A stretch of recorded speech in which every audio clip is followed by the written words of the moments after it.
ছাত্ৰীসকল পুনৰ উভতি আহিছোঁ এইটো দ্বিতীয়টো ভিডিঅ' চেপ্টাৰটোৰ নাম আছিলে মানুহৰ চকু আৰু বাৰেবৰণীয়া পৃথিৱী আমি লাষ্ট ভিডিঅ'লৈকে আমি পাই আছিলোঁ যে মানুহৰ চকুৰ বিকাৰ কি ধৰণৰ বিকাৰ থাকিব পাৰে দৃষ্টিৰ বিকাৰ প্ৰথমটো পাইছিলোঁ মায়োপিয়া বা নিকট দৃষ্টিগ্ৰস্ততা দ্বিতীয়টো হাইপাৰমেট্ৰপিয়া বা দূৰ দৃষ্টিগ্ৰস্ততা আৰু তৃতীয়টো প্ৰেছবায়োপিয়া এটাকে আমি এই গ্ৰস্ততাবোৰ বিষয়ে জানিবলৈ আহোঁ প্ৰথমতে আমি জানি লওঁ মায়োপিয়া বা নিকট দৃষ্টিগ্ৰস্ততা কি মায়োপিয়া বা নিকট দৃষ্টিগ্ৰস্ততা মানে হ'ল যে ওচৰৰ বস্তু ঠিকে দেখে কিন্তু দূৰৰ বস্তু দেখাত অসুবিধা হয় যেনেকে ছাত্ৰ এজন লাষ্টৰ বেঞ্চত বহি আছে আৰু টিচাৰজনে বৰ্ডত কিবা লিখি আছে আৰু সি ভালকে দেখা নাই ই ব্লাৰ্ড দেখিছে বা আখৰবোৰ বুজিবলৈ পৰা নাই ক্লাছৰুমটো বৰ বেছি ডাঙৰো নহয় এটা সাধাৰণ ক্লাছৰুম য'ত 30টা 40টা ল'ৰা ছোৱালী বহিব পাৰে তাতে সি স্পষ্টকৈ বৰ্ডটো দেখা পোৱা নাই তেতিয়াহ'লে ক'ব পাৰিম যে ইয়াৰ চকুৰ এই বিকাৰটো আছে কি হয় এনে ধৰণৰ বিকাৰৰ যেনেকৈ বহু দূৰৰ পৰা ৰশ্মিবোৰ আহি আছে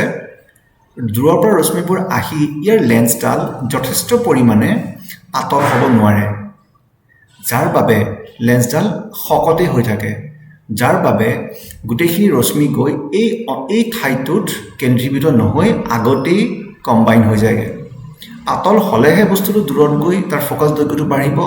তাৰ ফ'কাছ দৈৰ্ঘ্যটো বাঢ়িব নোৱাৰে কাৰণ পাতল হ'ব নোৱাৰে সেইবুলি এই ইয়াত পৰাৰ কাৰণে ৰেটিনাত নপৰাৰ কাৰণে ঘোলা দেখিব স্পষ্ট নেদেখিব ব্লাৰ দেখিব আৰু ইয়াকে আমি মায়োপিয়া বুলি জানো বা নিকট দৃষ্টিগ্ৰস্ততা বুলি জানো ইয়াক সংশোধন কৰিব পাৰি ইয়াক সংশোধন কৰিবৰ কাৰণে কি কৰিব লাগিব এটা চশমা লগাব লাগিব এটা যথেষ্ট পৰিমাণৰ ফ'কাছ দৈৰ্ঘ্যৰ এটা অৱতল লেন্স চশমাটোত ফিট কৰিব লাগিব যাতে পোহৰ যিবোৰ পোহৰ দূৰৰ পৰা আহি আছে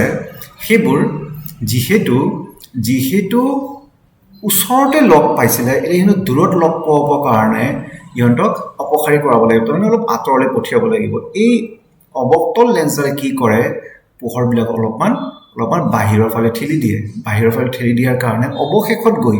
এই লেন্সডাল আৰু চকুৰ লেন্সডালে মিলি এটা নিৰ্দিষ্ট ঠাইত পোহৰবিলাকক লগ লগায় আৰু এইটো ৰেটিনাত লগ লগোৱাৰ চেষ্টা কৰা হয় যাৰ বাবে যি ব্যক্তিগৰাকী এই চকুৰ বিকাৰটো আছিলে তেওঁ এতিয়া দূৰৰ বস্তুবোৰ স্পষ্টকৈ দেখা পায় মানে সেই ছাত্ৰজনে যদি বৰ্ডৰ আখৰবোৰ ধৰিবলৈ পৰা নাই স্পষ্টকৈ তেতিয়াহ'লে তাক উপযুক্ত পৰিমাণৰ ফ'কাছ দৈৰ্ঘ্যৰ এটা অৱতল লেন্স চশমাত ফিট কৰি দিব লাগিব তেতিয়াহ'লে সেই ছাত্ৰগৰাকীয়ে এই দূৰৰ বস্তুবোৰ স্পষ্টকৈ দেখা পাব তাৰ মানে যদি মায়োপিয়া ৰোগডাল আছে তেতিয়াহ'লে ওচৰৰ বস্তু ভালকৈ দেখিলেও দূৰৰ বস্তু ভালকৈ দেখা নাপায় আৰু সেইটো সংশোধনৰ বাবে আমি ব্যৱহাৰ কৰিম অৱতল লেন্স আৰু এটা কমন বেমাৰ আছে সেইটো হ'ল হাইপাৰমেট্ৰপিয়া বা দূৰ দৃষ্টিগ্ৰস্ততা বিশেষকৈ এইটো 50-60 বছৰ ঊৰ্ধৰ বয়সৰ মানুহৰ হয় সৰু ল'ৰা ছোৱালীৰ সিমান বেছি নহয় এইটো কি কাৰণত হ'ব পাৰে এইটো বিভিন্ন কাৰণত হ'ব পাৰে যেনেকৈ লেন্সৰ গোটেই চকুডাল সৰু হৈ যাব পাৰে সংকুচিত হৈ যাব পাৰে এইটো কাৰণে হ'ব পাৰে আৰু বিভিন্ন কাৰণত যেনেকৈ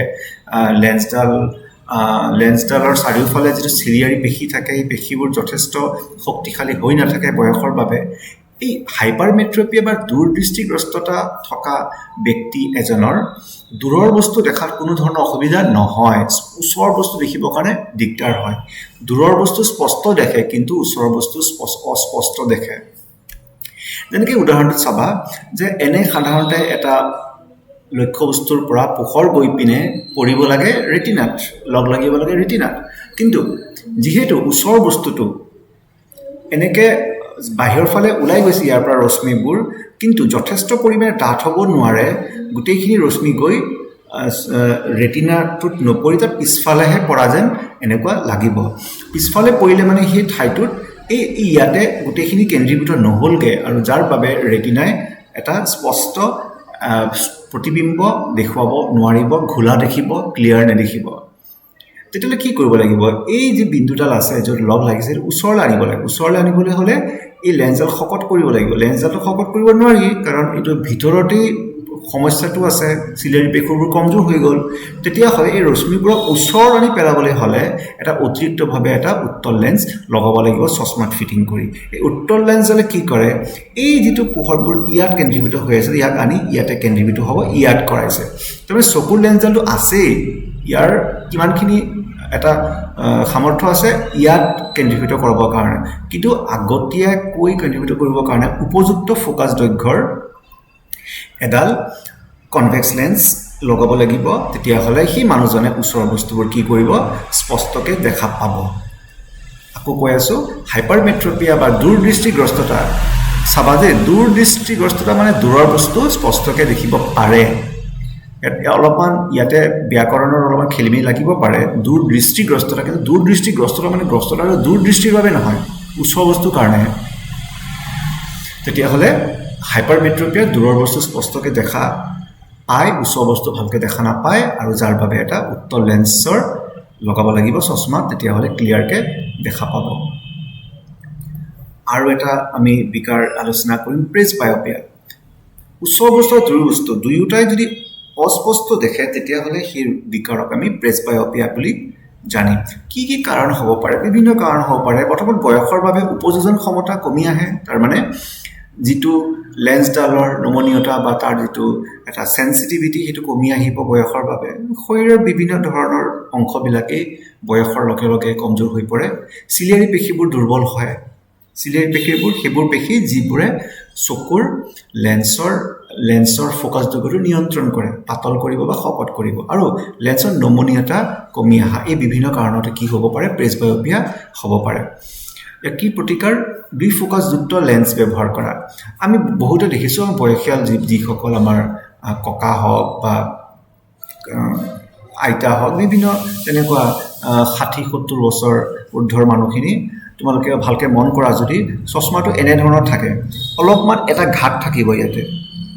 এই ঘাটডাল উত্তল আৰু ওপৰখিনি ভাগখিনি অৱতল থাকিব মানে ওচৰৰ বস্তু দেখিবলৈ অসুবিধা হৈ আছে দূৰৰ বস্তু দেখিবলৈ অসুবিধা হৈছে যেতিয়া কিতাপ পঢ়িব বা ওচৰৰ বস্তু চাব তেতিয়া এই অংশটো ব্যৱহাৰ কৰিব এই উত্তল অংশটো ব্যৱহাৰ কৰিব তেতিয়া ওচৰৰ বস্তুবোৰ দেখা পায় আৰু যেতিয়া দূৰৰ বস্তু চাবলৈ হয় তেতিয়াহ'লে অৱতল ব্যৱহাৰ কৰিব এতিয়া তুমি নিজে জানা যে ওচৰৰ বস্তু কমকৈ চাব দূৰৰ বস্তুৱে বেছিকৈ চায় মানুহে যাৰ বাবে অংশটো ডাঙৰকৈ দি থোৱা হৈছে তাৰপিছত লাহে লাহে মানুহে কি কৰে বস্তুটো এডজাষ্ট হৈ যায়গৈ ওচৰৰ বস্তু চাবলৈ যাওঁতে যেনেকৈ তলৰ ফালে চাই এইখিনি অংশটো ব্যৱহাৰ কৰে দূৰৰ বস্তু চাবলৈ হ'লে এই অৱতল অংশটো ব্যৱহাৰ কৰে তো এইখিনি থাকিলে আমাৰ চকুৰ বিকাৰ বা দৃষ্টিৰ বিকাৰ আমি নেক্সট ভিডিঅ'টোত প্ৰিজমৰ মাজেৰে প্ৰতিসৰণ হ'লে কি হয় এইখিনি আমি আলোচনা কৰিম থাৰ্ড ভিডিঅ'টোত ধন্যবাদ